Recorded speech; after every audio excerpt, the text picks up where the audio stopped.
No matter what anyone tells you, words, ideas, they can change the world. These are the words of Robin Williams as he played a character named John Keating in a movie called Dead Poets Society. Unfortunately, as we all know, Robin is no longer with us. But his words still ring true. And his words and ideas did change the world. They changed us. It's hard to find anyone who has not at least heard of Robin Williams, let alone been touched by one of the many roles he's played in his movies, in his stand-up comedy. Today, let's look at the life of Robin Williams, his career, and his death, and see how they changed us. Let's celebrate this man's life. Born in Chicago, Illinois, July 21st, 1951, Robin would be with us for 63 years until that ill-fated day that he would take his own life in his Paradise Bay home in California, August 11th, 2014. Robin is survived by his family, his 3 children, daughter Zelda Williams, and his 2 sons, Zachary Pym Williams and Cody Allen Williams.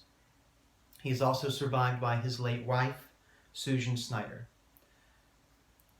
Susan was his 3rd wife, and he would always make that clear, as he would always say, "I do believe in love, especially the 3rd time around. It's even more precious." Robin was such an amazing friend, an amazing colleague, an amazing co-worker.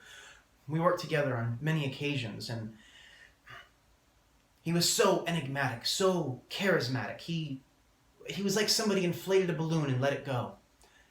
His mouth would always go a million miles an hour, but he always had something amazing to say.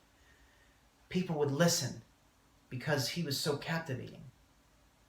But on a more personal level, he was a gamer. He loved Legend of Zelda. That's where he got the name for his daughter from.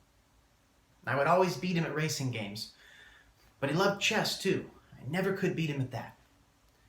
He loved books. He was so intelligent, so well-read.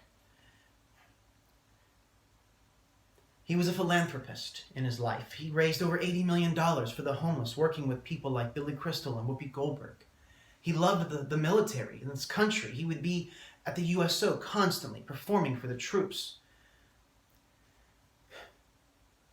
In his career, we see that from starting as a stand-up comedian all the way to major acting roles, master of improv, a director, a writer, producer. The man could sing. He was a voice actor. There was nothing he couldn't do. 2 Emmys, 6 Golden Globes, 2 Screen Actors Guild Award, and 5 Grammys proved the man was nothing short of mastered. From Mork and Mindy all the way to The Butler, it's hard to pick one of his movies that are as a favorite. From Good Morning Vietnam, Mrs. Doubtfire, What Dreams May Come. The man touched our lives. We were so connected with Robin that it was on that fateful day that he did take his life that we felt so robbed, so cheated. But we realized it was something more. In his death, he changed the world. Usually with high-profile suicide rates go up, but with his, they went down. Newsweek published an article that said that call rates to suicide prevention hotlines tripled the day after his suicide. We realized that if the happiest man on the earth could suffer from such a debilitating disease, how much more so ourselves? He helped us realize that it's okay to get the help that you need.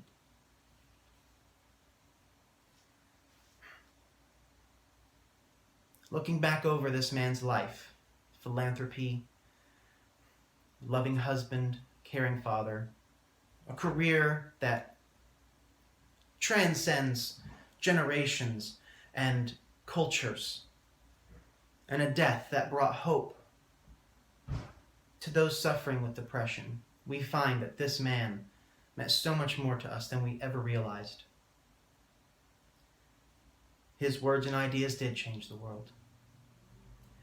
In the words of Genie, Robin Williams' role that he voice acted for Disney's Aladdin, his words ring bittersweet as he said, "I'm history.